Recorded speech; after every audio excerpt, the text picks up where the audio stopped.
What's going on, people? Welcome to Footy Fanatics. We've got four experts in the house, that's including me as well. We should have one more guest joining. We've got an Arsenal fan down here, we've got a Man United fan, we've got a Chelsea fan. I'm representing Tottenham, obviously, you can see from the shirt. We're going to get into the weekend's fixtures, results, the top four race, the title race. Who's doing what? Who's are we happy with our teams? Are we not happy with our teams? Tottenham haven't played yet. We're playing tomorrow, so I get away with it on this week's show. But I'm going to get into the guests now, starting with the top of the table. Hash, they're in the Arsenal top, representing. It must be dizzy up there, bruv. How's it up there in the high, the top ends of the top of the table, man? You're up there, man, looking down on everyone. Well, today, like I said, wicked performance. We beat United as well, and it's just one game at a time. Just we keep cruising and stuff. Every time City play, they win, we win as well. So we're just showing consistency. Yeah. Today, we're 1-0 down. First half wasn't that great, but obviously second half we meant to like be up the gears and we got the job done. But it just shows the last 15 minutes of the game who was playing for top four, who was playing for the league. So that's my match now. Yeah, definitely, man. Definitely. That game was an amazing game, even for the neutral. I was watching it in a pub. I couldn't get my eyes off it. I didn't know which way it was going to go. And I think Arsenal deserve to win. Man United, man. Listen, welcome to the show, first of all. Just your thoughts, really, man, on the game. We'll get into it, but just general reaction. You're probably burning inside right now. Yeah. No, to be honest, I thought, took us back to sort of yesteryear. I think Neville mentioned it. It felt a little bit like, Arsenal of old and United of old games where it used to be like, top of the table clashes and stuff. I agree. I think, for us to win a cup and come in the top four is progression, right? Like, we haven't won for a while, and I think we've got to be realistic. Yeah, even if we look at the transfer window, which I'm sure we will in the next few minutes, United haven't got any money to spend at this moment in time, and they're doing the best they can. We missed Cassie today in midfield. I think he is like cement, and it would have potentially, it could have been a draw, or, we could have edged it. But on the day, Arsenal were too good. I think for 10 minutes, they held the ball for about 90% of the time. We just couldn't get anywhere near them in that 10 minutes. Yeah, it's pretty scary, man. It's pretty scary. VJ, holding it up in mid-table, man. Like you just maybe some momentum there. You've had a win and a draw. We'll get into it. Welcome to the channel as well. Look, man, it's probably difficult sitting in a room with a United fan and an Arsenal fan and a Spurs fan. Obviously, we're above you as well in the table. It can't be easy sitting with us three at the moment. I prefer, to be honest, like I like it that Chelsea are the last, but I want Chelsea to come into this race because I want it to be competitive. I want Chelsea to get involved. Are they going to get involved? How do you see things going, man? I mean, how do you sum up the weekend's result? Well, to be fair, it's a bit alien, right, where Chelsea is right now. But I think, the three boys on here can completely understand you spent more in that area than Chelsea have. That's for sure. So, we completely understand that. But, it's an off-season. We get these off-seasons, during these sort of 5-year runs. So it's kind of expected. We were apparently started a war in Ukraine. Got sanctioned by Boris, and all of those things put together with all the management changes and all the backroom staff in and out, to be floating in and around where Liverpool are seems not such a bad thing after all. But looking at the game yesterday against Liverpool, I have to say, I know they're sort of down and out at the moment as well. But there was signs, there was good signs, positive signs. Especially with that new boy Mudryk that came on. He sort of gave me sort of Hazard vibes for a moment there. And I was only on for about 10-15 minutes, but maybe getting excited. But I'm looking for that little bit of positivity where I can find it at the moment. Yeah, 100%, man. I watched the game. Mudryk came on, and literally, like, he was that bit of energy, that creativity. He's quick. He can dribble. He had a little shot on goal. I think it was blocked. So scary stuff, man. And Arsenal fans, Hash, you must have watched that Chelsea game. I don't know if you saw it, but that 20 minutes Mudryk came on. Yeah, it was almost like a bit of a mini Salah, kind of just getting the ball and just making shit happen. Very lightning quick, and I'm not gutted that we missed it out with him. But when I see Trossard play today, he was playing wicked. I think that that third goal, because of him, you got the goal.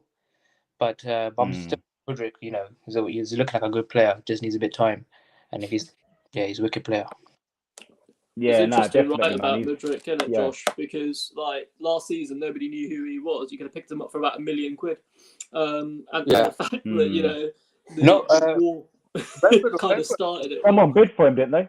No, Brentford went for him, didn't they? Yeah. I think Brentford had 30 mil, something like that. Yeah, 30. Exactly. And I think I don't know what's going on at Chelsea. VJ, maybe you can tell us, but the amount of money being spent, like it's eye-watering. Like no one's even competing for some of the players. You know, like you paid what 9 million or something for João Felix for essentially like half a season. It's just it's insane. But then again, he's an 118 million quid player. Right? Well, I mean, you're right, and to be honest, with the whole sort of the Roman Abramovich sort of era coming to an end, there were certainly lots of people thinking that was the end of Chelsea and the spending and Sugar Daddy's gone, right, and now they'll have to sort of challenge it out and be like everyone else, and I have to admit he makes sort of Abramovich look stingy actually at the moment. Whether it will last is to be seen. Whether that's a little bit of because they bought the club for a certain amount, right? But there was a certain amount put aside for sort of investment in the playing squad. Not only first team, of course, is talking about infrastructure, the women's team, etc. as well. So whether we're seeing that sort of coming through as the initial agreement or of the sale, etc., I'm not so sure. But yeah, I mean, I have to admit, it seems like when Chelsea are buying players, they're paying 20, 30 mil more than potentially a rival might pay for them. Yeah, agree on that. It's exactly what United did as well, and they did it really badly, right? With Sancho, you can see that sort of chase towards the end, right? And I think Arsenal would have done a good piece of business, and I think they've done a really good piece of business on Trossard. Actually, if you look at his stats, it's sort of right up there until his head got turned. But genuinely, I think if you look at Chelsea's transfer policy, it feels like you're buying in Championship Manager on God mode. Do you know what I mean? It's a little bit like we'll have that, but actually, is that the way Chelsea play? We'll have anything Arsenal wants. Yeah, or anybody else wants, right? Yeah, I think Todd Bowley literally opens the Daily Mail and goes, right, all right, listen, lads, you know what? Yeah, there's this bloke called, and it's literally like, I mean, it's not that bad, is it, VJ? I know it's only one signing, but there were rumours. I mean, Felix and Mudryk were linked with Arsenal as well. So I don't know if that's Chelsea having those players on a list and then going in because Arsenal have started negotiations, or Chelsea have looked at and gone, Arsenal's recruitment's been bang on. We need a midfielder. We need, we need these players. Right back now as well. The other position they'll be looking at, Pedro Porro. There's a couple of other players, but Chelsea, as to Gora's point, man, you guys are doing some big things, man. That must give you a lot of hope going into the second half.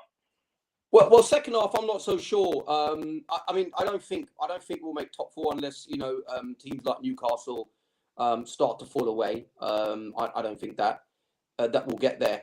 But for the future, I mean, the caliber of player that we're buying, although we're not quite filling the positions we need today, but it seems like there's some sort of project going on in the future because they're all young lads, and they're very in terms of contract lengths, they're quite long and things of that nature as well. So it looks promising, but the future will tell us whether these guys will make it there.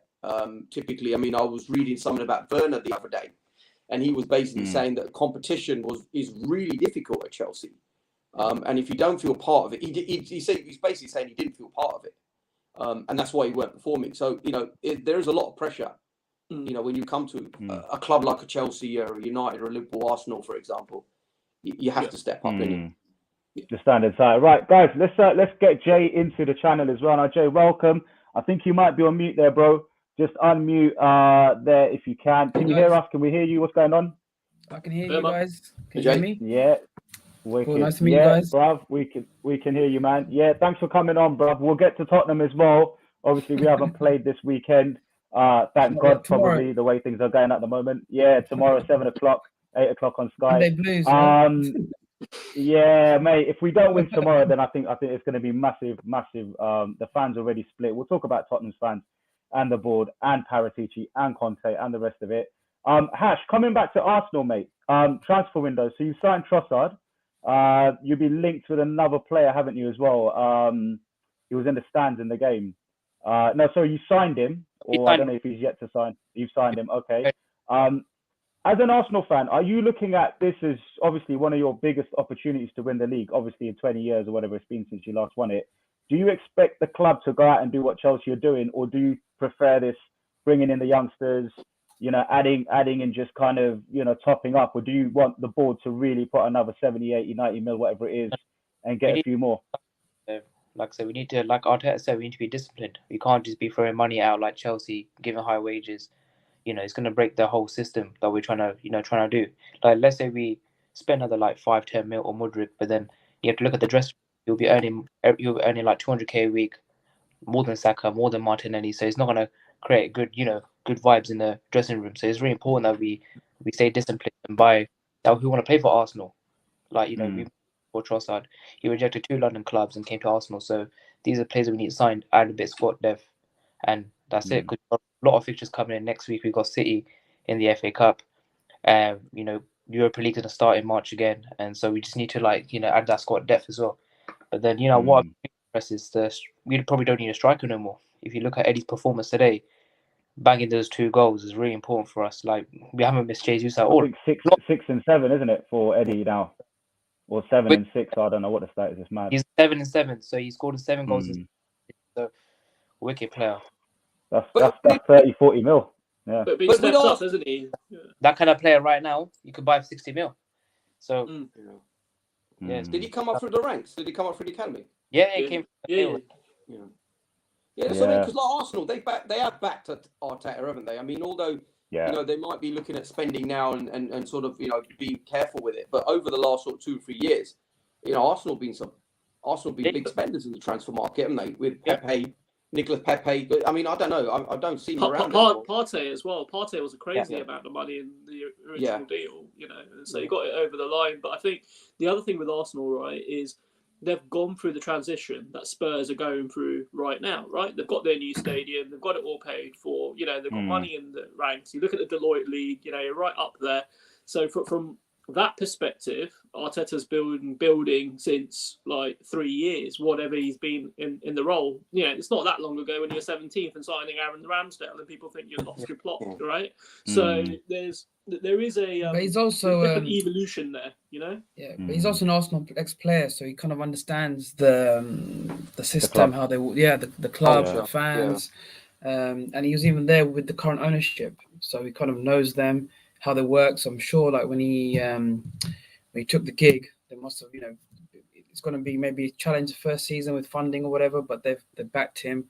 Obviously, last season they didn't get top 4, but full ownership, they got of money. So I think they took full ownership in 2018. They bought off okay. So now they'll be spending money. So see that. So they're spending money. So hopefully, they can back out Arteta this window as well, and get some players in the line. So, but I think they had to as well to ensure Champions League, right? They didn't want a Europe League again in terms of the funds that come through. I think they've done that. 100%. About 4 weeks ago. Yeah. I mean, but it's worked, right? So like when the club backs the manager and it works out, it's good. It does, yeah. It's like Chelsea as well. The amount of money they spend, if they just, if they back Graham, I'm sure they probably do the same thing as Arteta. But then, they back Lampard and look what happened to him. Yeah, but are they going to give Graham time? I don't know if they'll give him time. So, that's the thing with Chelsea. That the whole sort of Abramovich chair is gone, isn't it? I don't know if these new owners are going to be a little bit more patient. I have to be honest. When Potter came in and Tuchel went out, I was like, what the hell? This is surely a joke story. But like I was saying earlier, Jay, before you joined, I mean, there seems to be some sort of project going on in the background, and we'll have to see how that sort of comes out. But at the moment, it's spending loads of money. Look at very good attackers. So I think probably to be, this summer again, you're going to spend a lot of money and probably fight for the league. Yeah, I think a few will go. I think a few need to go as well. There was talk of sort of Kai Havertz even leaving. I mean, he seems to on his day be brilliant, and other days he looks like he's walking around on the pitch. But I mean, we missed out. Arsenal as well missed out on quite a few, didn't they? In the last transfer window, people like Rafinha, right? 1 minute he was going to Arsenal, then he was going to Chelsea, then he ends up at Barcelona, right? So there were targets in the past as well that we both wanted. But we don't think that's dead yet. That's the other thing. So Rafinha could actually still happen for Arsenal because of the way that Barcelona need the money. Sort of finances are. Yeah, exactly. Yeah. So I think there's. What's happening with Man United, man, in the transfer window? I'm looking at it. You brought in Weghorst. You brought in another dude from Crystal Palace as well. I can't remember who it was. Nothing major. Are you disappointed with the window so far? I mean, I imagine you are because you've only signed one player. Or are you just sort of looking at? I guess so, but then I also know that the underlying problems at United, and the stuff that we have to deal with the Glaziers and, like Murto and stuff. So I think the reality is we need $1 billion invested just in the stadium. And that's going to be the sort of first thing before it kind of rusts and falls off a cliff. But in terms of the playing squad, you've got good players. You've got really good young players sitting on the bench. Today, I thought Ten Hag got it wrong. I think Garnacho should have come on a lot earlier. I thought he's got Elanga in there. Anthony is one-footed, you're right, and he didn't have the pace to beat the guys on the outside. So I think from a transfer window perspective, I think we'll wait till the summer. I think Harry Kane is the big one that we want, out and out. And the reality is, and we'll come to this as well, Josh, what he does in an England shirt compared to what he can do in a Spurs shirt, look, miles apart. So it's not necessarily the quality of the player, but I think Ten Hag's moved us on. We are organised. We play a high press game and we play. He's getting the best out of what he's got.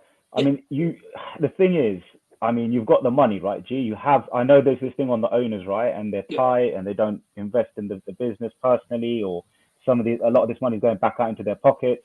But there's got to be a transfer kitty, surely, even if it's, 50 mil. I mean, whatever it is, surely Man United will sign players this window. Yeah, it's closed down because right now we're trying to sell the club, right? So the reality is, if you're going to be closing out finances, like somebody like, Adnanis or the Saudis or the Qataris, whoever wants to buy it, wants to see a close book. They want to know what their profit and loss is, what their balance sheet is.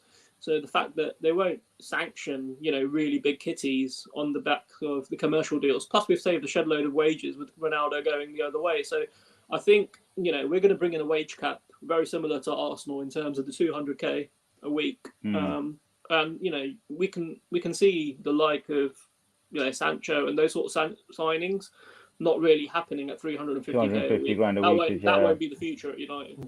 But I mean, look, before we move on to the next topic, United have to spend this window, G, because they're Man United, man. I mean, you can't have Chelsea spending what they're doing. Arsenal, we might sign someone, in for Pedro Porro. We're talking about Zaniolo from Roma. Surely United have to step it up a little bit this window, because is that squad good enough to finish top four as it is? You've got Luke Shaw at centre-back, you know? But that tells you everything about Harry Maguire, right? So I think this is... Ericsson last 60 minutes, in midfield. Casemiro gets injured, and you're looking at McTominay, and there are massive holes in that first 11. Yeah, the squad depth isn't there like it used to be. But then the reality is, when Mourinho won it with Chelsea, he got rid of the 40-man squad, brought it down to 22 players plus youth, and won the league. So the reality is that you don't need huge amounts, but you need quality in those spaces. So we're going to have to, apart from the Dutch Farmers League, we're going to have to go somewhere else and get decent players. We had a shot at Alvarez and he went to, Man City. We've got Pellissier sitting on the bench, ripping up trees for Uruguay. So I think there's something fundamentally wrong when we still got Phil Jones in the squad, right? He survived like 6 managers and he makes, $4.5 million a year. It's like he's got something on someone, right?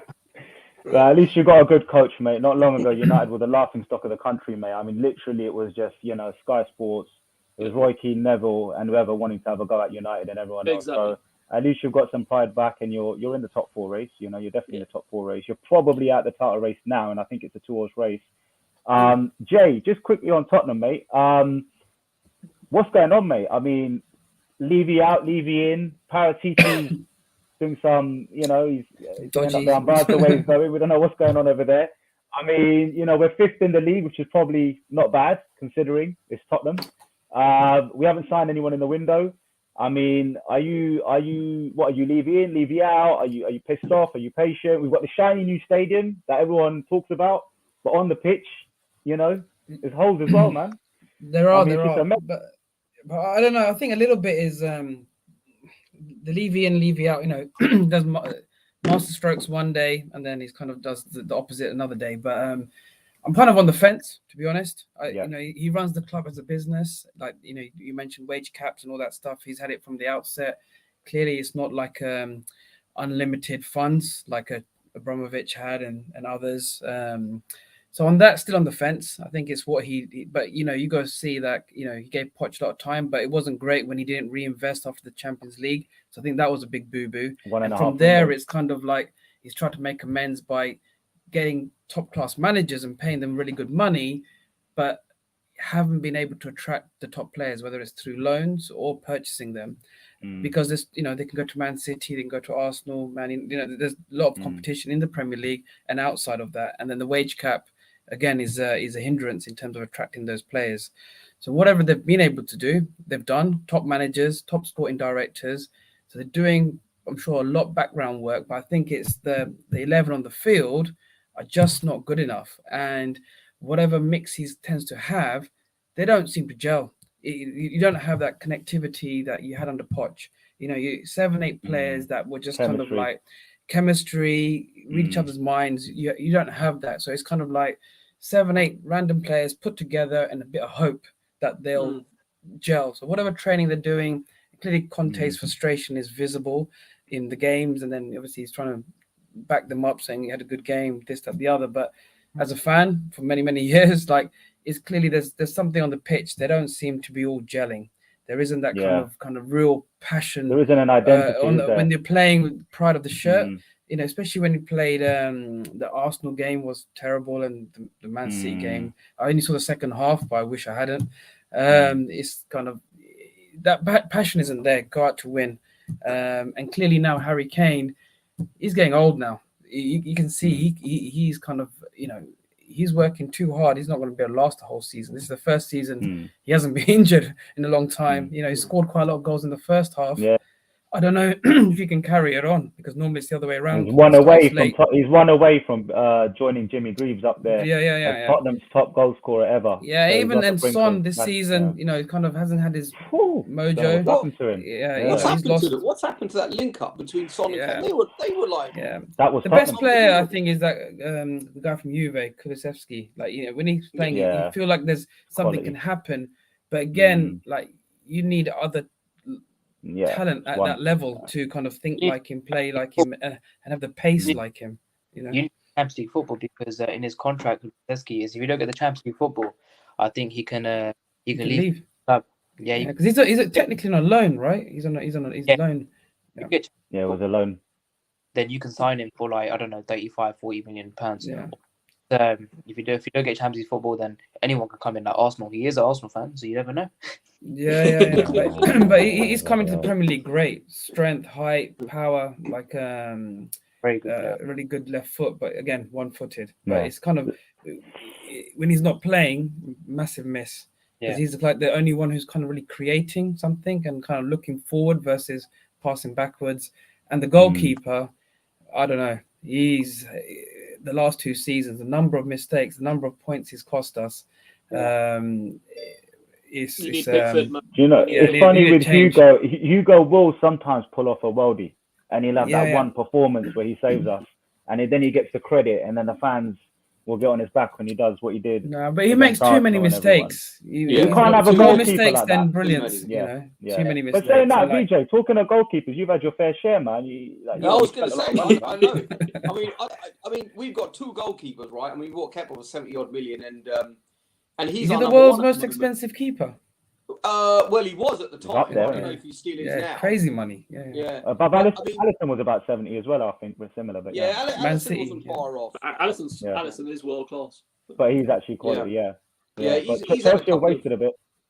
He's had a couple of odd moments as well recently, but the whole team has to be fair. But I mean, even Mendy, he was doing some weird stuff where he'd sort of like try play out from the back and then sort of lose his feet, fall over, and then almost kick it in his net. And it's just a bit weird. Now he's been injured for many, many months.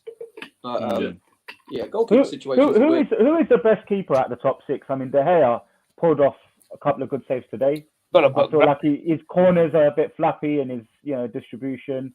This Arsenal guy looks good. Ramsdale. I think Pope's had an amazing season at Newcastle. I think Pope's been Pope's been on it. I mean, if you take this season out, you'd have to say Alisson, wouldn't you?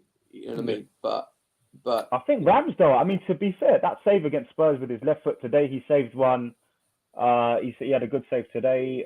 Pope yesterday for Newcastle, the one at the end there, tips it over the bar. Let's get Vix on as well. He's in the back end. He's a Man United fan. But in terms of goalkeepers, it's difficult, isn't it, these days to get a decent keeper? I mean, it's also your defense, you know. It's like how you together. It's that kind of I don't know, just kind of that understanding. It's who you got in front of you. Yeah.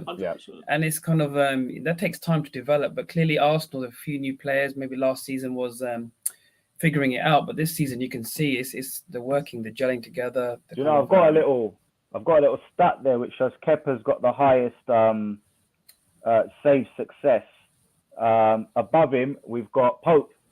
As you were saying, Gora, Pope's up there, 82%, 0.3, and then matching him at 82% is Kepa. Then Ramsdale at 74, and then Leno at Fulham, Ray at Brentford, and then it's a mix of keepers. So in terms of save ratio, Kepa and Pope are the best keepers in the league right now. I mean, you see that. I mean, Kepa's he's not played all season, so I mean he's had a few good games. I don't know if you boys play fantasy football, but Kepa's my keeper, and he's been raking in the points over the last few weeks. Yeah. Newcastle defenders are good value at the moment on fantasy. I sometimes play all three of them, especially with Trippier getting bonus points. Listen, whilst we're in Newcastle and Vic's finds someone to sit down, what are we saying about Newcastle, lads? I mean, is this going to fall apart? Or I mean, they're not in Europe, so they've got that 1 week of game stuff going on. Are these lot here? What do you guys think, man? I mean, you know, they've not got any superstars. Newcastle will get top 4. Yeah. They're looking pole position for it, don't they? Very good. As long as they don't get like significant injuries, and you know, who knows how they may. I don't know. Have they bought anyone meaningful in this window yet? But then, I don't know if they will. No, they've let Chris Wood go, haven't they? They're probably thinking that summer, you know, January still it's a bit of a desperate purchase time. If there's something specific you need, so probably wait till the summer, reassess. But no, they're doing fantastic. You know, it's for them to lose, and if they get a few injuries, maybe it becomes a bit more challenging. Otherwise, you know, you can't see them losing top 4. Again, unless, you look at their squad though, Joe, right? The squad is threadbare, right? Like, as you said, if you get injuries to Joe Linton or you get injuries to Gomares or Wilson, who was usually a crock when he was up at Bournemouth, right? So it's interesting if they could just hold on to top 4. I think they'll just get it. I think they'll just get top 4, but Eddie Howe's done an amazing job. I think a lot of people expecting Newcastle to come out the window spending a lot of money, but they haven't done it, which is, I don't know, I'm surprised, man. I thought that, you know, if anyone needs to sort of add to their squad, it's Newcastle. Vix, what's going on? Not too bad, guys. Yeah, nice to join you guys. Welcome to the channel, mate, on your debut. Thank you for having me. Thank you for having me. Anytime, mate, anytime. United fan, you ain't put it in your name. I don't know if that's intentional or you just hiding it today. You're showing up on here, mate. So, you know. I wasn't expecting to be on there, actually. That's what thanks for coming on. I was looking for a Liverpool fan, and I put the message out, and I thought, screw it, man. We'll get anyone on. They're hiding somewhere near the Everton ground. Yeah, where these LFC fans? That's why I came on, man, to get that one point away from home. guys, I'll be honest. I wasn't expected to be on the channel and stuff, but thank you for having me. But what's happened is, I ain't gonna lie, I'm actually quite impressed with the way we played. You know, once we started the season, obviously, I wasn't expecting us to be where we are, if that makes sense. I think we've come a long way. I think Ten Hag's done a brilliant job. So the reason I'm being disappointed is that shows that we've actually come a long way, because I was not expecting us to be where we are. I am a little bit gutted because the way we came back to 2-2 and but Arsenal, hats off to Arsenal. I ain't gonna lie, they exceeded expectations.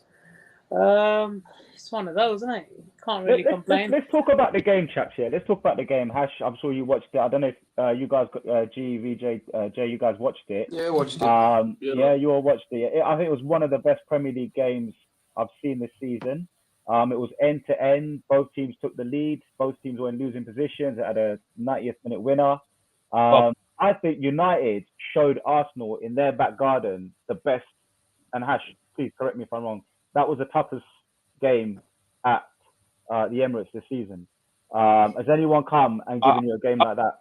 We had was Newcastle. Okay. Yeah. That was a 0-0, wasn't it? Was that 0-0? It was. Yeah. It was a very tough game. I think they came in. But wasn't that one-way traffic? This was a real two teams just going for it. I know. G will say we got dominated in the second half, and Arsenal just seemed to grow into gears. But I felt they came and they didn't hide, and United came and they tried and they played. They went toe to toe for most of it. Sorry, guys. By the way, just to interrupt, what a game! By the way. Yeah. What a game! It was awesome. Great game. Great advert for English football. Yeah. What I say. Yeah, definitely. Yeah, definitely. Look, I think actually, if we're 100% on it, I think it was 50-50 in the first half, but second half it just got blown away. Like Arsenal found that gear, as Josh said. Yeah, I think the last 15 minutes we just showed our class. You guys were parking the bus. The last 15. I must have saw a stat from Sky Sports that we had like about 6-7 shots in your box. You had 0. Oh yeah, but also your best player, who's usually Martinelli, he didn't even have to be at 100%, which tells you how good the overall squad was. Same with Saka. Yeah, and what Saka as well. I mean, Saka got one kick. I don't know if you saw that from Wan-Bissaka. That was naughty. Middle of the air, pantomime. But yeah, I just thought you guys were. You look like title winners. You look like title challengers. Reminds me of that Man City Liverpool season where they went toe to toe to the absolute last game, and it could easily happen. I think, once again. But I think every Arsenal fan's kind of like grinning from ear to ear simply on the basis that Spurs aren't very good right now, and you guys are in that moment, and it's taken time to get there. Last week we're going to win 2-0 at first half. Yeah, I text Hash 2-0 by half time, and it was. Should have put money on it. I texted another mate that would be losing 3-2 at City, and that came true. Who was that I text? I can't remember who I text anyways. But well, I said 4-2 to you on the Global Sports chat. Yeah. And I got it damn right, didn't I? Nah, you did, mate. You did. I mean, look, Spurs are, we're in trouble at the moment. Just looking at this game, lads, because it's fresh in our minds. Like, who's the better player? Just going around the table, really. Who's the better player, Rashford or Saka? Because I thought both of them were outstanding, and they both have been this season. They're both similar players in pace. That's a tough one. That is a tough one. Tough one. They did the left, or striker one plays on the right. I think Saka has more assists. I'm pretty sure. I'm going to have a look. So in terms of assists, I think Saka takes it, and in terms of goals, I think Rashford has a few more. Yeah, but, 17 for Rashford, right? So sorry, yeah, go on. Everyone's afraid of Saka. Anytime if he has the ball all the time on that wing, you saw it Shaw today. He was like 2-5 yards out. He hit the post as well, didn't he, Ash? Yeah. He hit the post. Yeah. Left. But Saka's played more games this season, right? Rashford hasn't played as much, right, in terms of minutes or whatever. So it's quite hard to compare if they've played equal number of games or a similar number of games. And in a lesser team, you could say as well, Saka's in a better team. You could argue Rashford's in a lesser team. But I mean, he is, isn't it? Definitely. At times, Rashford was running it. I mean, I think Neville said at one point, he's been on the weights because he looks sharp, doesn't he? He looks really sharp. Well, against Tomiyasu, he knocked him off the ball, man. Tomiyasu, he's a tank. Saka started left back, so like 3 years ago in that Arsenal side, very poor side when we finished 8th. He started as a left back. Then he worked his way to the right. Then he played. So he can play all positions. Yeah. So what are we saying, lads? Rashford or Saka? But listen, guys. Sorry to interrupt. Vix and G, you're both United fans, but hand on heart, is Rashford better than Saka? No, it's not about who is sport, but you know what it is. Don't forget, Saka's on the right and Rashford's on the left, so slightly different positions. But obviously, Saka's a brilliant player. Yeah. But I still think, obviously, it's a bit difficult to compare. Saka's a legend, don't get me wrong, and so is Rashford, but it's a bit difficult to compare them. I don't know. But Vix, do you think we're more reliant on Rashford than Arsenal are on Saka? Because I'll tell you what, when Rashford's not playing, United don't look the same team. And I think 100%. Definitely. 100%. Yeah, whereas Arsenal can put that team out without Saka and it will still give us trouble. So I totally agree. Yeah. Yeah, that's a fair point. Rashford's very important to United, isn't he, at the moment? United don't really have that much backup, do they, in terms of Anthony's been a bit, I don't know, man. There's a lot of money there you spent on him. He's one-footed, isn't he? That's the problem with Anthony, and that everything comes out into he has to cut back in. He can't beat you on the outside. I mean, the thing is, it's a squad depth as well. Hello. Sorry, You're there, mate. Am I still there? We can hear you, Vix. We can hear you, mate. Oh, yeah, sorry. Yeah, I think it's a squad depth as well. Like, in terms of, I think Arsenal can still cope without Saka, whereas I think United without Rashford, I don't think we can cope. Yeah. It's a similar to like Casemiro as well. Yeah, we missed him today. We missed him. Yeah, there's no question. I mean, McTominay is not Casemiro, but then on the flip side of it, I thought Bruno Fernandes didn't have a great game. That's it, and we try and push a lot of things through him as well. And the reality is, when you try and force something through one particular player, it doesn't work either. And that's why Arsenal are so fluid, because they can come through Martinelli, Nketiah, Saka, and that whole thing just works. And Odegaard is just sometimes unplayable because he's so good off the ball to get that 5 yards. It's a lot of these players you've got here, they're cheap. Odegaard, Real Madrid reject, you could argue. Martinelli, cheap. I think you bought him from a South American club. Gabriel, Saliba was cheap. He's on 40 grand a week. White, you spent a lot of money. Ramsdale, you spent the money. Zinchenko, you stole off Man City with Jesus. Nketiah looks good. I know he's on 100 grand a week. Looks good wearing the number 14. Arsenal showing these big spending clubs how to do it. I mean, I know you spent money, but you weren't in the top 4 net spend for the last 12 months in terms of transfer window spend. You've been below the top 4. Yet you're top of the league, man. This template, a lot of fans were Arteta out, but there were shoots of like recovery and promise with the Saka. I'm going back about 18 months. You could see the Emil Smith Rowe. You could see a little pattern of play. You could see passes and slick football, but you're still losing games. But you stuck it out with Arteta. Were you Arteta out, or did you see it coming? I was on the fence last season, so I was like, if he wins Europa League, if he doesn't win Europa League, if he doesn't get top 4. But then you can't really blame the manager last season because, if you going back to Tottenham and Newcastle last season, like it was just, we only play for the occasion. We didn't play out. We were under pressured. And if you can compare this season's Tottenham game to last season's, two different mentality. Mentality definitely has shifted. I think the players are believing now, and just everything's shifted. This what reminds you. If you look at Saliba and Jesus, it's very similar to Liverpool when they bought in Van Dijk and they bought in Mane. Very similar about it. So these two less money. Yeah, for less money, and it just reminds me of Liverpool what they did. When they bought in Van Dijk and bought in Mane, they went on an amazing run. They did it all.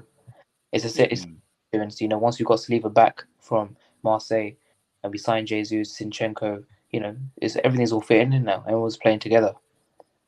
Yeah. I mean, Zinchenko is amazing. I was always also saying to Josh one time, if you compare the Arsenal's team first 11 to Man City's, they're very similar. Very similar. If you compare man to man, what they do is very similar. Yeah. But Zinchenko, I can't believe City let go because he's such an amazing player. Just to get up and down the flanks. Compare him to Gary Doherty at Tottenham on the right wing. There is no comparison. Matt Doherty. Lissandro Martinez, I'm glad that we got Zinchenko instead. Yeah, you got Zinchenko and you got Martinelli. So the space that you have in that flank is just unreal. But Zinchenko always overruns the midfield. You've seen him today. He was just in the middle of the park. He plays centre for Ukraine, though, doesn't he? So that's a natural position for him to be able to play. You can see Rico doing the same at Man City as well. So it's not indifferent. VJ had a quick question right at the start. We never kind of got to it, which was around Son and what's happened to him. Like, this guy who scored the goal against Burnley, everyone remembers that goal against Burnley, right? And then you got Harry Kane and him linking up last season, smashing in hat-tricks each. What's gone on, Jay? What's gone on, Josh? What's happening with those two? Is there a falling? Jay, I'll let you take this one, mate. Not much. No idea. I think it's like over the summer, man. I don't know. He just kind of come back this season when he kind of lost his mojo. He's not playing the same. He's desperate to score. You see elements of desperate play just to get on the sheet, or some elements of selfishness. Whereas you didn't see that last season. I think it's I don't know if he's kind of set his own bar too high. I need to do better, and I don't know. There's something definitely there. I think the manager's clearly saying, look, don't worry, you're going to get selected. This, that, the other. Clear the injury with the face mask. I don't know if that has a bit of a bearing. We're just looking for anything now, isn't it, Jason? Yeah. But it's like, he's just not. They're not the same. I don't know. Football was too round. Yeah, just not playing the same. I don't know. It's too hard. It's too hard. But you look at Mitoma, right, which is the Japanese player at Brighton, and Son used to do that. He literally used to terrorize defenses, and like he was confidence, man. Confidence is a big thing in football, man. You look at players like with when a new manager comes in, and it's like you could take Luke Shaw. You could take your own. You look in your team and you think, what's going on? You've been so shit, and now you've got the confidence. You're smashing it. But the thing with Son is he's not had a new manager. Conte has been there, since the beginning of pretty much the season before. Nuno got sacked a few games in, and Sonny went on to win the Golden Boot, joint with Salah. Him and Kane became the highest pair combo goals and stuff like that above Lampard and Drogba. And it was like literally people were talking about Son being more valuable than Kane in the summer, saying Son is our main man. Right. That's right. You just get rid of Kane. Like if Kane doesn't want to be here, we got Son.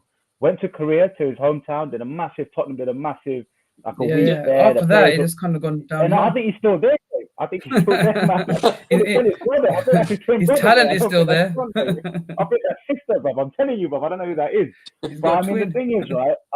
My view on Son is this as well. Like Conte has to take a little bit of responsibility. The manager has to take some responsibility, right? Yeah. So Son last year was playing in a system where Spurs would almost win the ball back somewhere on the pitch, and then Son would make that run. Kane would normally find him, or someone would find him, Kulusevski, and those guys were doing that. Teams do analyze the shit out of their opponents before match day and every other day of the week, man. Literally, you've got analysts in offices up and down the country analyzing every bit of data to do with the opposition. Now, Son loves space. You put Son in space, he'll run into it, he'll normally beat his man, and he's got that beautiful one-on-one coolness and finish to dink the keeper or find the corner. Almost as Salah does it, and I don't know what's happened to Salah this season. We could talk about Liverpool. I know we haven't got Liverpool fan on board at the moment, but we'll talk about Liverpool. But with Sonny, if Tottenham play that low block, we suck the opposition in, and then bang, like a catapult, we release Kane or Son, Kulusevski, and that was the game that Spurs got away with last season. That was the game Spurs got away with Jose Mourinho. We got to a final. We lost it against City. So I think Tottenham's game has been found out. I think teams have found out ways to stop Kane. You stop Kane, you stop De Bruyne, you stop some of these good players, you stop the goals. You could say that about maybe Fernandes at United. You stop he's lost it, hasn't he? He's lost it since he first joined as well. So yeah, I think he's a great. I don't know about a great player. I think Fernandes is a good player. I heard he moans a lot, and he's always moaning and he's never happy, sort of thing. Yeah, 100%. Yeah, but he's quality. Rix, you're right there, man. Sorry, Vix, you're right there, mate. You fallen down? Oh no, you're back up again. I'm sorry. I got my phone on my thing. It dropped out my hand. Sorry, man. Oh man, no worries, man. We've seen your whole living room now, man. Don't worry about it. It's all good. Sorry.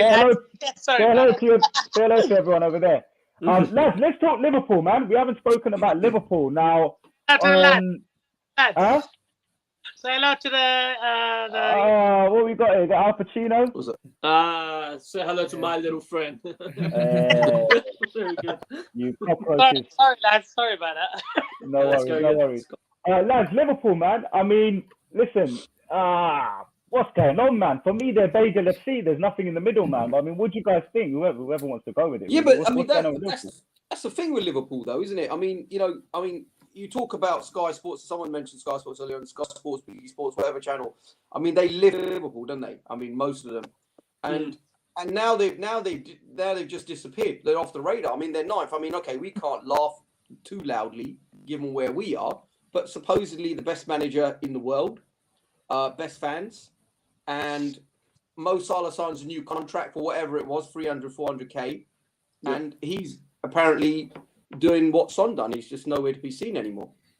He's got his money and chilling now. That's it. Yeah. Got his contract, paid for his contract.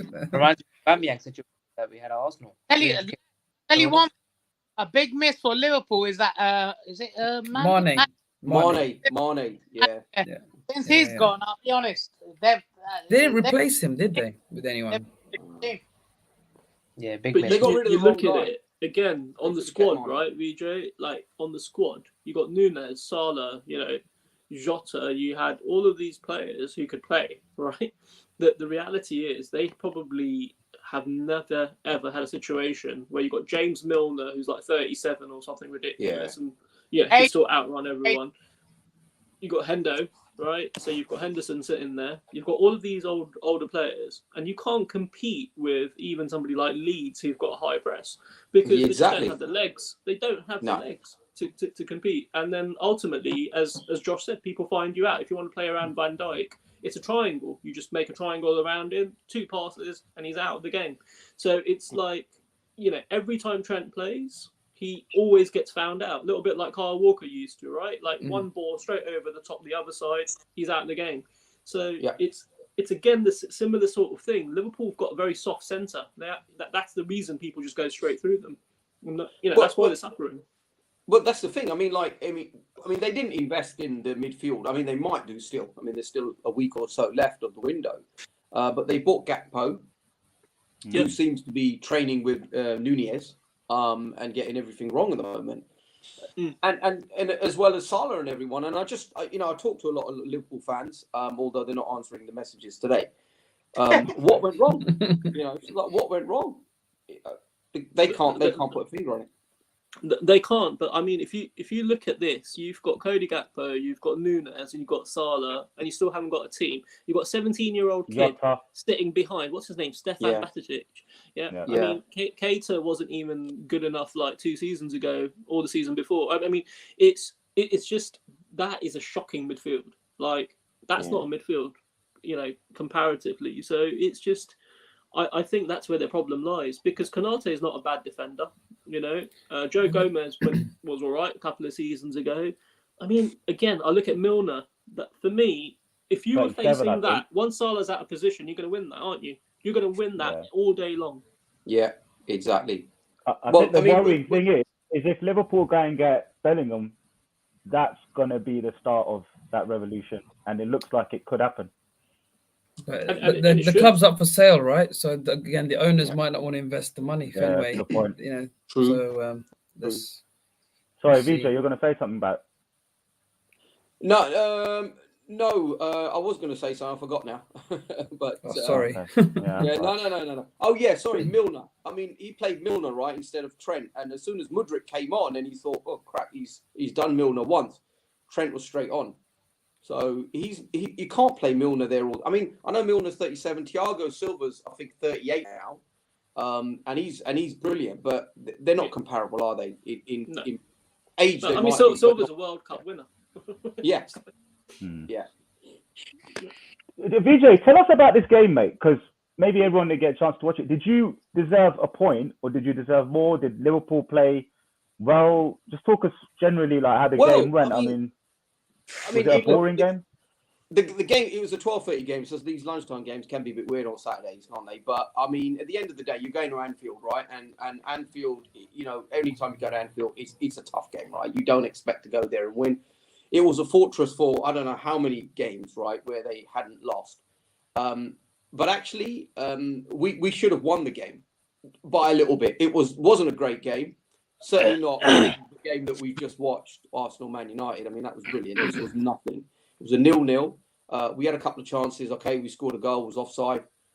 They found a camera angle. That was funny, but a Wolves fan said they found a camera angle to see that it was offside, which was missing in the FA Cup. But no, not a great game. I think we've spoken about Liverpool's midfield being almost non-existent. We can talk about Chelsea's almost an entire team missing. We're playing some reserve kids there. But still, we should have enough with the spending that we've done. We should have enough to put out a decent. So are you in the Potter let's wait till summer and see what happens camp? Yeah, I am. Because the reality is we've gone through 18 years of switching managers, and okay, it's been successful. And at least in my kids' lifetimes, they've known is Chelsea winning. They've not known that anything else. But I think it's time for a little bit of stability now. Whether that will come, I don't know.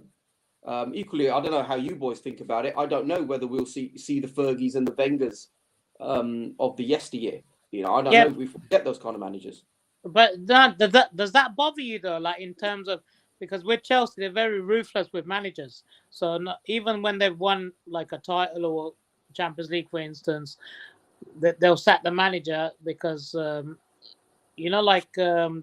just move on, regardless if they've won or not.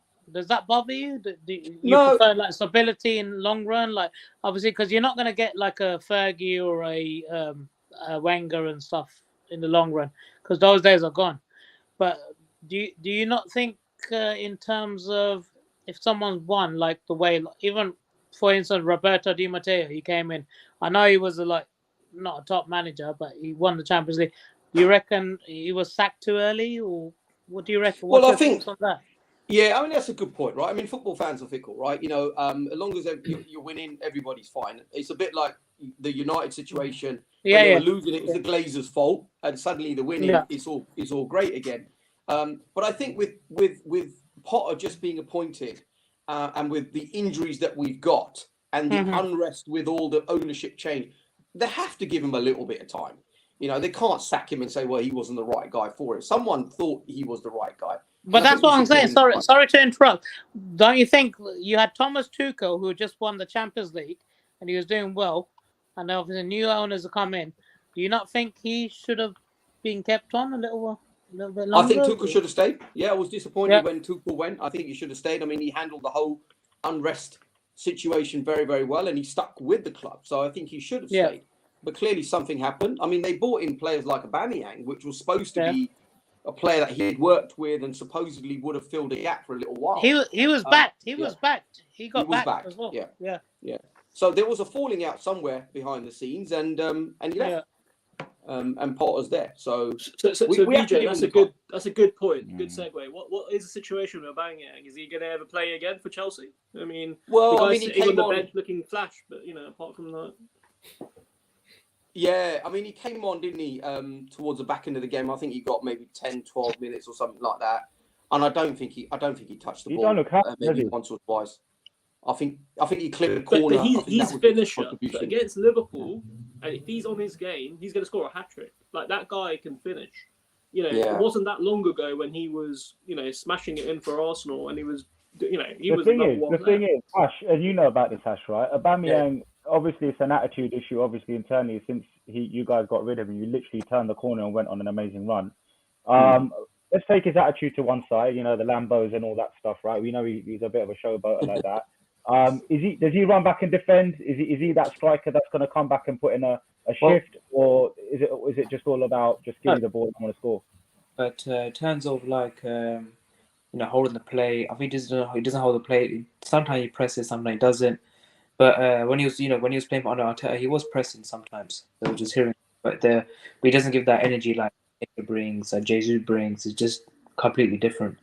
With confidence, he needs a goal or two to get himself going. If he doesn't get a goal, if he's in a goal drought, he's going to continue as well. Plus, Chelsea don't play that game though, Ash, right? Chelsea don't play the game that Arsenal play. Yeah. So you've got people like Reece James when he's fit, being able to put a ball in, or Chilwell who can put a ball in. Jorginho who can put a ball in. Once Chelsea, once they've got a lot of players injured, once they all come back fit, I think they're going to do good. You sign some exciting players. You're going to continue signing all these players in the summer. I think just try getting the top 4 or something, or try getting. Do you know what? With Chelsea, I almost feel like, Jay, I don't know if you agree, like we should give them Conte back and we just take Potter, because Project's kind of Potter works with the young, he's not going to go up to Levy and go, I want 100 mil. And Conte keeps saying, give me 10 mil, do you know what I mean? I want something. So I just wonder if we should do a swap, BJ, man. It makes sense. Yeah, man. I heard Tuchel's interested in coming back. It seems to be a trend, right? Chelsea managers end up at Spurs, so yeah, we take directions. So I'm sure Potter will be there in a couple of years' time. Potter for England, right? There you go. There's only so many London clubs, right? So after Chelsea and Arsenal, there's only really Tottenham left in terms of London clubs if they want to come and manage there. But going back to times tenure of managers, but you've got to think like Pep, Klopp.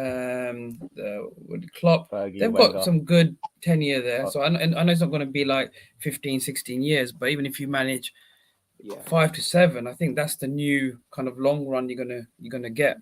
Even Mourinho in his first stint was a good few years. So I think if you find the right person, I think Arteta will be at Arsenal for a while. I think Spurs don't know. I think obviously Poch was there for a good good number of years. So I think there are, when you find the right person, then there is a kind of the players as well as upstairs. It works, but it's finding that combination, because as a manager, you're that sandwich, right? You've got like the players to manage and the fans, and then you've got the chairman and the powers that be. So like, Jay, how do you balance that? Magic one time. If you could get rid of Conte tomorrow, who do you bring in?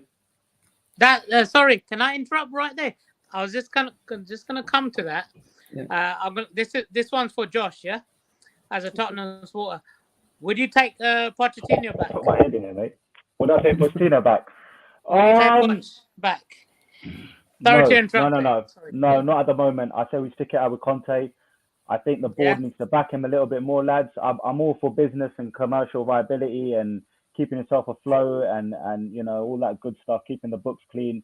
But I think if you've got a manager who's proven, won 5 Serie A's, won a Premier League with Chelsea, literally from the minute he walked in. He's a winner, winning mentality. He's a winner. He's a winner, man. And I wanted Conte. He comes with a template. Eric Ten Hag. I wanted Conte. Yeah, Neville. I mean, I don't know about you boys, but Neville was saying, I don't want Conte at United because he's one of these toxic kind of managers who'll come in and then he'll leave us broken in 3 years, and there's no philosophy, there's no real, like organic growth. It's just he almost comes in, smashes up the place, wins a couple of trophies and gone. I don't know about you as well, G, because V knows about Conte. Me and Jay know about Conte, but Vix and Gorav, I mean, you're lucky you didn't get him. Conte, or did you want him at the time? People forget that the season he won it with Chelsea, he was losing games left, right, and centre. He was playing a back 4, and it did not work. And when he switched the formation to move to a back 3, he went on to win the league. So actually, it could just be that he needs to tinker with what you've got. And I think you're right. That's the challenge. Material winners find a way to win. And he will find a way. They have to find a way. Yeah. But you also need to give them the tools. He turned Victor Moses into a superstar, isn't it, VJ? He did. And it was Arsenal. Arsenal gave us a battering. Basically, and that turned the season around. We ended up winning the league on the back of that. Yeah, we got one from Brentford, so you're good, man. I think the problem with whether you go back 3 or back 4 with Tottenham, you're still left with weak defenders. Eric Dyer, questionable. Ben Davies. You don't have winners. You don't have winners in the club. That's the thing. A lot of these teams. Davinson Sanchez. No one even knows who he is anymore. So don't have any serial winners or players with experience winning. Isn't it, Jay? Compare that to our 2 centre backs. Yeah. We've got Varane and Martinez. One won the World Cup, and the other one was in the final of the World Cup. Yeah. So this is the level that you guys. It's all good and well, the manager trying to push it, but then the players, they haven't experienced anything, or very few have. So again, you need the talent, the pool. I think the thing is, if you bring in a winner like Conte or Jose, and they've gone to United and Chelsea, and they've done it, they're going to come in with basically the briefcase and say, look, let's do the deal. I've got the template, I've got the winning recipe. I need the tools, I need the players to make it happen. And unfortunately, Levy, whether it's because we don't have the money or whether we don't want to spend the money and you want to build more infrastructure. But they just put money, right? They pledged like 150 million. Pledged 150 million in transfers. There's 50 million left of that, right? And they need to activate that. So hopefully they do, and we get that 50 million, and that gets us a play in the window. But Spurs are always going to be the club for the short term, anyways, that are going to be playing catch up until we start spending similar to United and Chelsea and Arsenal look like they're going to spend a little bit more this transfer window. United, I'm shocked you haven't spent this transfer window. Don't know what's going on there. You do have money. I don't think it's. We're waiting for the summer. Vic's is shaking his head, Vix, man. What's your thoughts on the transfer window so far? The January window is desperate. It's only when you're desperate. If you're not desperate, you don't buy. You don't want to overpay. You overpay. Yeah. I'm absolutely flabbergasted, if that's the right word. We actually were finally in a title race, more or less, or near enough, and we're not being backed. Obviously, the club's gone on sale now. Yep. But seriously, we were so close. If we got back this summer, couple of players, we would have been, you know, I mean, we were still challenging. I think that's hats off to the manager. But seriously, man, we could have done so much better if we just signed a couple of players. We signed Weghorst, who I've never heard of, if I'm being honest. Sounds like a winter wonderland wondermill, that, doesn't it? A Weghorst with a pint, you know. It's a bit pathetic, to be honest. I'm not pleased with that. Vix, what's going on with the ownership? So are you guys, you're up for sale, or do they want investment? What's the latest we're on up for sale at the moment. I think Sir Jim Ratcliffe, who again I've not really heard of until Britain's richest man. He's trying to buy every club so far, isn't he? He was trying to buy Chelsea as well. He was going to buy Chelsea, apparently. He was going to buy Chelsea. Yeah, he was. So which is just a mess, isn't it? Just a mess, bro. Yeah. But Vic, do you think like the Glazers are just playing like a long game to boost the share price, or do you genuinely think that they're going to sell up? Because I want them gone. I think genuinely we need a lot of investment. So if United are going to sell, it's going to go for about 5 to 9 billion. That's the valuation on it. I totally agree. And they'll push for the biggest. You know, but the thing is, but you know what it is? I can't really comment on that because I don't know. Because it's like the way they've been treating us recently. Obviously, well, not recently, but for the last few years since they've taken over, there's this. It's taking the piss kind of thing, isn't it? Yeah, they take 25 million a year out of the. Yeah, I was taking yeah. You know what? I'll give you a little philosophy on that. You see, sometimes an owner will go and get the best manager to paper over the craps and give him a year because the fans just focus and they go, right, we've got Conte, we've got Jose, that's it, he's going to win us a trophy. That's what Spurs fans were saying, and we nearly did when we got to the Carabao Cup final. Now, the manager then goes from, I'm here, I love the players, they're young, you know, I'm gonna bring success, and then the manager goes through the whole positive to negative where he then says these players are shit, right? I'm not getting backed by the owners, and then the manager turns on the club, which happens a lot of the time with these top managers. Turn around and say, you know what, I can't do anything with these players indirectly without saying it as direct as that. So I wonder if United have done a PR stunt here and got Erik ten Hag in, and they're sitting there quietly now, the Glazers thinking, you know what, cigar and champagne, fans are off our back. Or do you think that, United's, I mean, if I was brutally honest, Ten Hag wasn't my first choice, right? To sort of take over from Ole. And, you know, you're talking about managers like Zidane being linked to United. At that point, he wanted 15 million, right? To come to United to actually manage them. They talk about serial winners here. This guy won the Champions League with Real Madrid, 3 times? So I think this is the situation. What's happened is there's been 2 flukes here, Josh. One is Ten Hag came in and he's really taken it on and he's pushing through. The second fluke was a desperation buy where we went out and bought 30-year-old Casemiro. There was no strategy, no structure, no nothing. They just went out and got 100%. That guy. Yeah. Yep. And it just happened that he is just world class, right? That was a fluke. That was a total fluke. They were going for Frankie de Jong. That was absolute fluke. Yeah, that's right. It's worked out. That's all it is. Yeah, I mean, you could argue Eriksen was a B player to maybe an A you wanted. You got a lot of Bs in the transfer this summer, didn't you? I don't know if you got any of your A targets. But then who else was in for Eriksen that we were competing with? No one. Who was in for Casemiro? No one. Nobody even knew Casemiro was up for sale. I mean, don't forget, Martinez. We were going for Timber. Yeah. We got Martinez by fluke. Our central defender. Yeah. And he's it was Pau Torres. So Pau Torres at Villarreal, he was basically signed and coming on the flight. Then Ten Hag said no, and they said, hold on, Martinez is too short for the Premier League. And he goes, we're still buying Martinez because I trust him. He was my captain at Ajax and therefore come across. And I think that's what happened. But Martinez has been amazing. I mean, he is he's been decent, isn't he? Class player. Him and Casemiro. I think we've just got lucky. Genuinely, there's no scouting network there, right? It's an old boys club at United. Hash. Yeah. What's going on with the owners, man? Tell us, update us. Arsenal fans happy now, or is it still conky out? What's the situation? Well, this team still need to spend some money, so hopefully in the summer we'll see what they do. But right now they are ticking all the boxes so far. They backed him in the summer. They backed him in January as well. We signed 2 players, and So whether Arteta wants, they're delivering it. So I'm happy so far with the owners. Oh, I think we've lost him. Oh, lost him. Yeah, I was going to ask Ash. Do you guys think you're going to get taken over at any point? Because the reality is, if Arsenal carry on the way that they're going, they become more and more valuable in terms of a Premier League outfit. So, I mean, there's discussions about Spotify trying to buy you and all that stuff. What happened? I think recently, even the NFL teams have invested a lot of money and they won the Super Bowl. Did they win the Super Bowl last year? Yeah, they won the Super Bowl last year. So I think what they're trying to do is they got a lot of money now. They won the Super Bowl, the owners in America. Now I think that what they're trying to do is now spend money at Arsenal. Yeah, so that's what I know. From what I know, the owners were like heavily invested in the NFL team. Building the stadium, and now they won everything. So now they're probably spending at Arsenal now. Yeah, I think DJ Chelsea have shown the American way can work, huh? Because he's American, right, Mr. Bowley?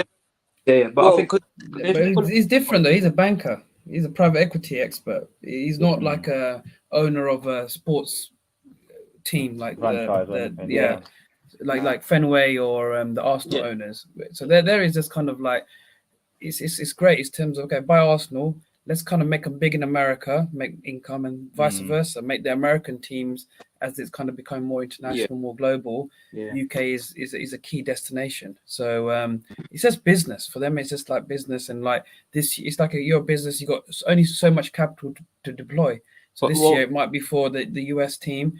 Next year it's going to be for Arsenal, and it goes in circles. He's always here in the UK, always with the. He's always at the Arsenal. Always, I think he's always with Edu, Vinay, the board director. His son, So Stan's son. But it's also he didn't own the full club, right? He bought out that Usmanov, whatever it was. Usmanov, So he's bought his share out now, right? So now he has full control, or his group, so that now they can do things without having to get another board vote or whatever it may be. Or funding, because it's like I'll pay half, you've got to pay the other half.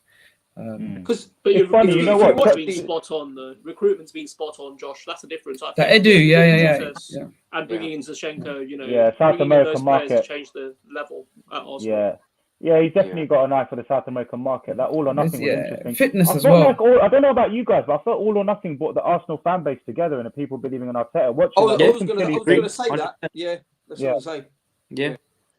And you could see it, right? You could see the passion in the sort of dressing room scenarios when they were losing and they were winning.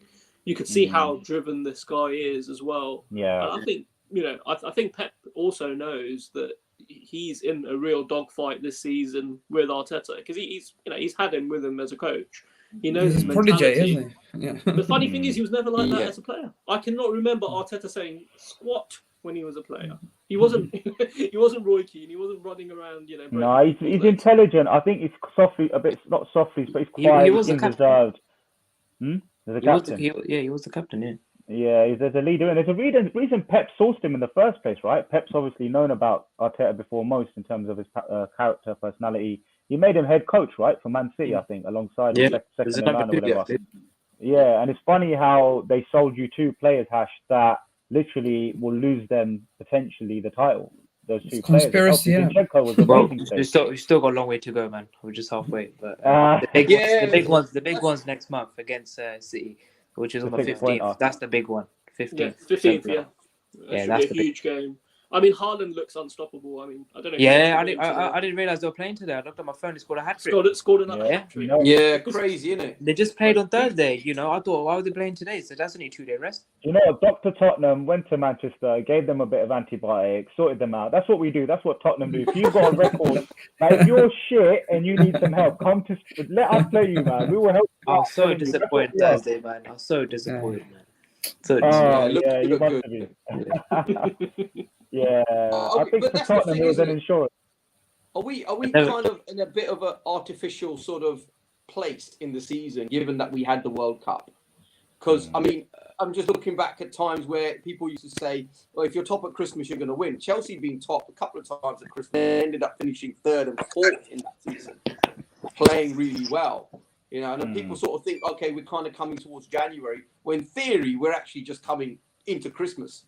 Yeah. I mean, so yeah, and also quite a the long fitness way to go, levels. Fitness levels, BJ. The players who went to the World Cup came back fitter because they'd played more games or they'd had a rotation in those games.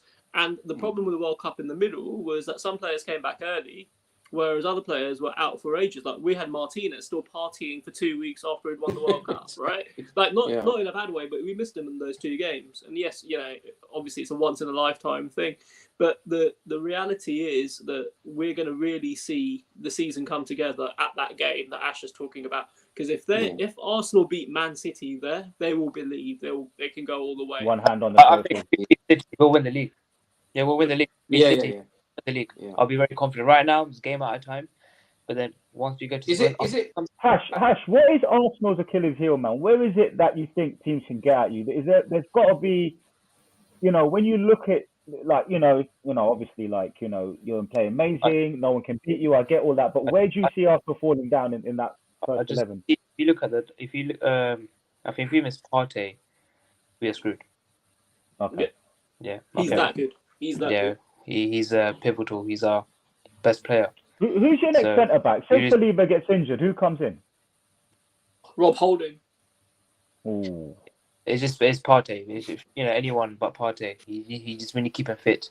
We have made some signings that can cover Partey, but he's always immense. That's the only worry. Partey. If he gets injured, then I don't know how we're gonna respond. So I think personally, you've done some great business. Trossard is a great signing. Yeah. I think that's a great signing, and Arteta's been backed. And you know what it is? I reckon that the title is Arsenal's, if I'm being honest. We're just halfway. Anything can happen. We've got a lot of running. I think the decider is going to be on the 15th because that game is going to be a big one. Big one. Especially if you drop points between now and then. If you drop points between now and then, And City looking, sharp again. Sharp again. That comeback against Tottenham, I always think like they can probably go unbeaten the rest of the season. These kind of games, scoring 4 goals in the second half, coming back from 2-0 down, they can go like 13, 14, 15 games unbeaten. So that's the only worry I have to see right now because today they blew them out. So that's easy. What I'm saying. You've got 2 games against City yet. So even if you lose one and you win one, I still think we still need to go to Anfield as well. We got Newcastle as well. We still need to go there. Last year, we got buried. Last year, Newcastle. Anfield's a guaranteed 3 points at the moment. Now's a good time to unless you're Chelsea. They came to Anfield, but it's Anfield. So we haven't we haven't won there for a very long time. I don't think we won there. I don't know when's the last time we won there. But that's the thing with Arsenal. I do think Arsenal will win it, but I kind of think like City have gone for a bit of a blip, haven't they? They've lost a couple of games, they've drawn a couple of games. I think Arsenal City haven't had that yet. An amazing run. You'll see it now. I think since that Tottenham game, what I saw, those 4 goals, I think they're going to unbeaten run. Probably like another 10 games. Do you think that's going to be the final top 4, regardless of order? Do you think that will be the top 4? That's not far off. Question. I think the first and second, I'm not sure. It could be City or regardless of order. But do you think those will be the 4 teams that make that will be the top? I think United would finish above Newcastle, but I agree with you. Those are the top 4. I can't see Fulham holding on, even with the best will in the world. I think Brighton. I don't know what's going on there and what they've had their Weetabix, but it's genuinely how well they're holding here. Spurs, I think, will fall off. I think you go further down from where you are right now because I just can't see the integration of Richarlison, Kane, and Son smashing you into the top 4. I think the club's just in a shit place, man. I think that energy travels down. Like when you had Solskjaer and previous Man United managers, the whole toxic thing of the owners, it comes down into the players. I think there's an excuse for players not to put in 100% if the club owner's not being backed, if the manager's not being backed. The fans. I think that thing about Conte, not knowing if he'll be there next season. I think that in the background definitely is having a factor. Yeah. Why would the players run through brick walls? Yeah, because in a way, then they've got to play for a new manager or play to be sold. Attract people at the right price. Tottenham don't. Clubs have a project. Arsenal showed that in the last 2 years. United have shown with Ten Hag, we're maybe starting a new project. Chelsea are backing the Potter and trying to make something happen there. I look at sort of Newcastle with Eddie Howe. The whole club looks in sync down to the players. Spurs are a mess at the moment. We're a mess at the moment. There's fans outside the training ground that were there yesterday, ENIC out. We are basically, You just look at that number of losses. Look, like, 7 losses, man. It's like same as Chelsea, fair, but still. Chelsea have had 7 losses, but Chelsea have been through, like VJ said, they've had that ban, they've had new owners. It's a different. They've had another manager, and they're still, to be fair, only how many points off us? 4 points. Nothing really. But guys, what are your thoughts on Newcastle? By the way, I was going to say, obviously they've been taken over, but they haven't actually signed anyone like big at the moment. But they're still they're doing really well without even actually, going when Man City sort of got taken over, they sort of signed Robinho, they signed these kind of players. But Newcastle, they actually haven't, gone that way, and they're still doing so well.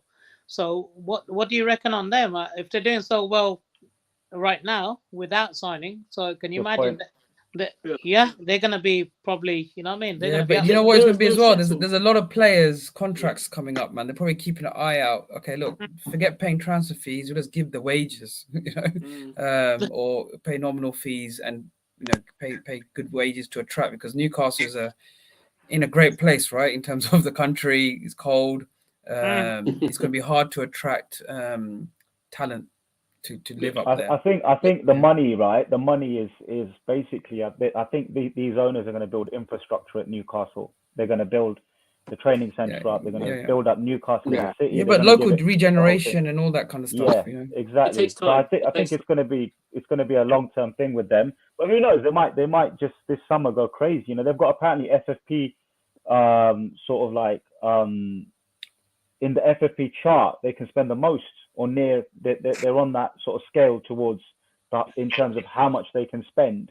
They've got a few hundred million that they can spend.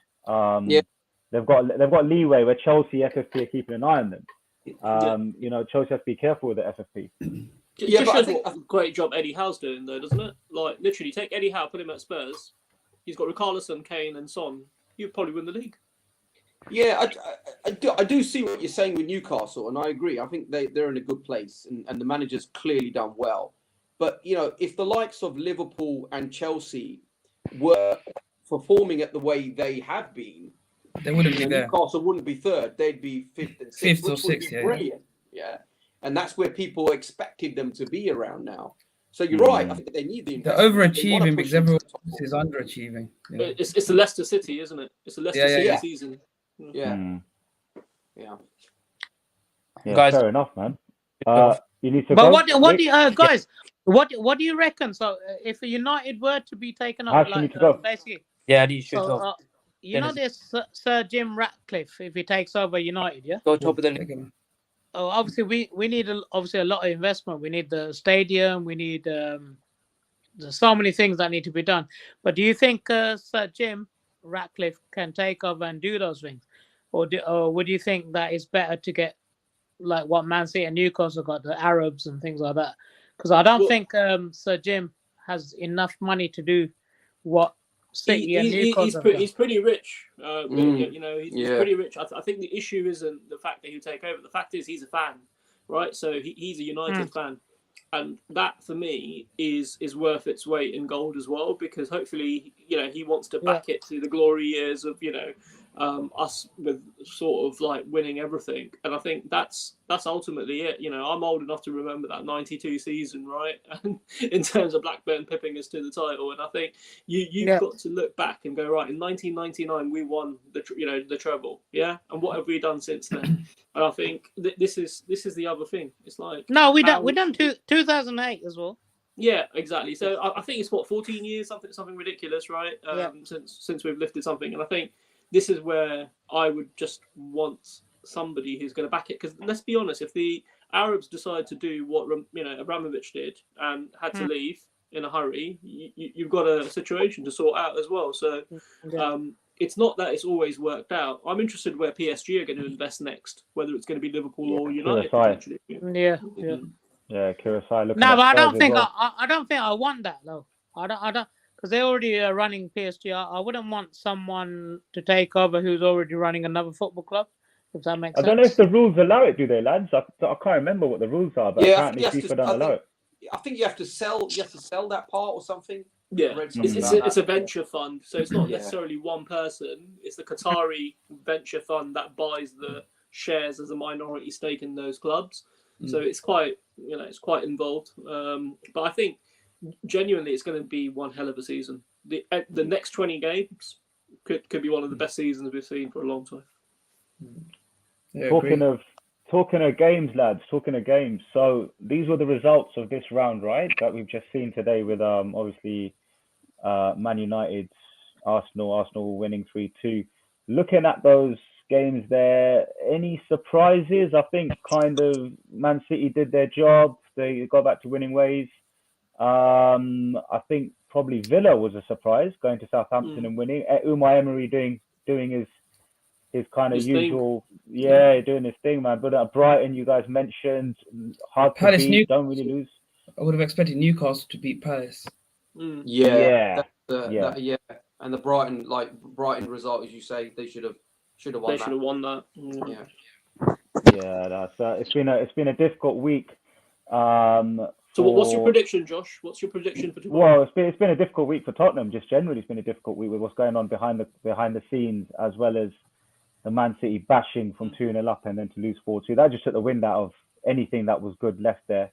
Tottenham Hotspur. People love Tottenham Hotspur because we produce 45 minutes of football every game, whether it's whether it's a comeback or whether it's going 2-0 up. But it's like everyone goes home, at some point. They should give us half our money back, because we only get half a game. The players should get 50% fine, man. Honestly, if we played 45 minutes, we topped the league, man. We got trophies, you know what I mean? On 45 minutes of football, if they counted it all up, we'll be at the top.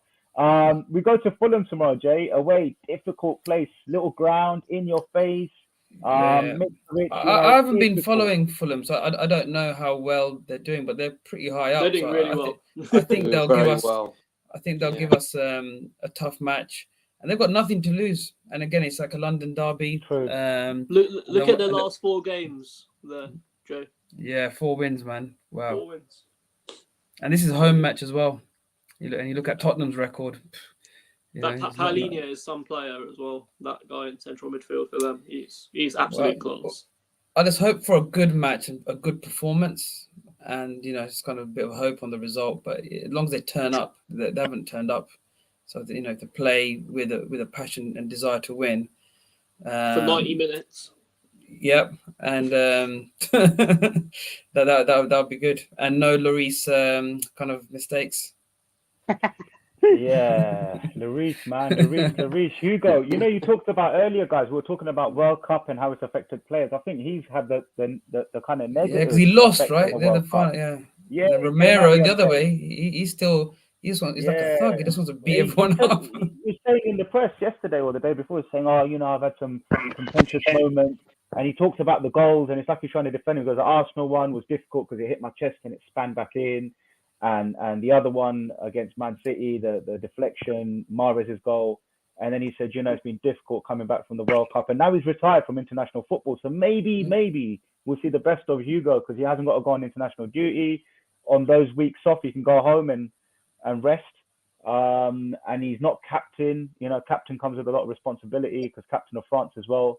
So maybe Hugo Lloris, I don't know if we give him another... I don't know. Do we give him another year? But his mistakes are positional, Josh. His mistakes are positional. You can't concede at the near post.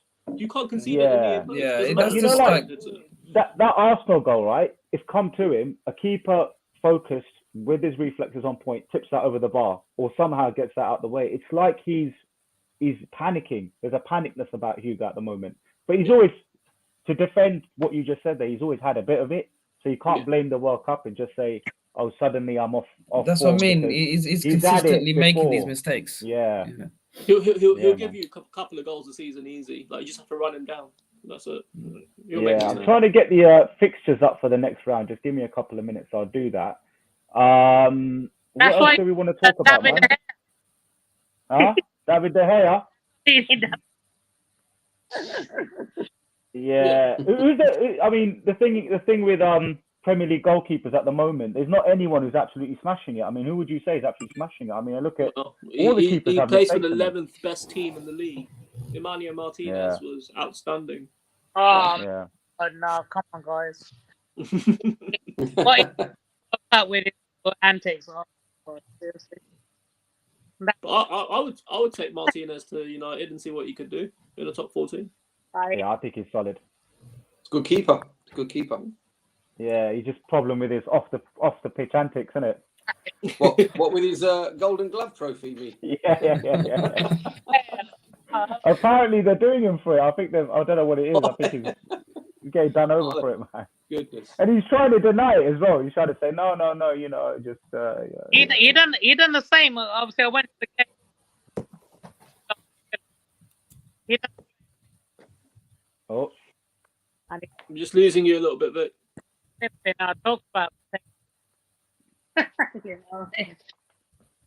Proper, man. Proper. No, I didn't get that, but yeah. He's a bit eccentric, isn't he? I did hear there was an interview on Sky, and he's a bit like that. He does that sort of thing in general.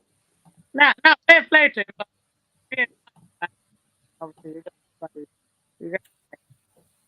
Yeah, we're losing you a bit on the data or whatever it is, Vix, your Wi-Fi data, whatever it is. Oh, James, I've got to go, man. But as always, a pleasure. Man. Yeah. Take care. Nice meeting you all. Listen, VJ, everyone, we've gone over the hour and a half, man. Thanks for coming on. If you guys are free next week, just shout me. I am trying to get We'll go through the group Spurs together. result, yeah? We'll go through the Spurs. We'll need an hour for that. I think I'll do that tomorrow. If Spurs lose, I'm happy to come on tomorrow. Yeah, well, we'll do that then. If Tottenham lose, be ready tomorrow. All of you guys, 9 o'clock, man. You're all invited. In fact, I'll need you at 9 because the first half will show up and then we can start the show at half time. Get into it whilst we're losing. But no, thanks for coming on. I really enjoyed that. I learned a lot as well. It was good to speak to you guys on different things. We'll see you again on the next one.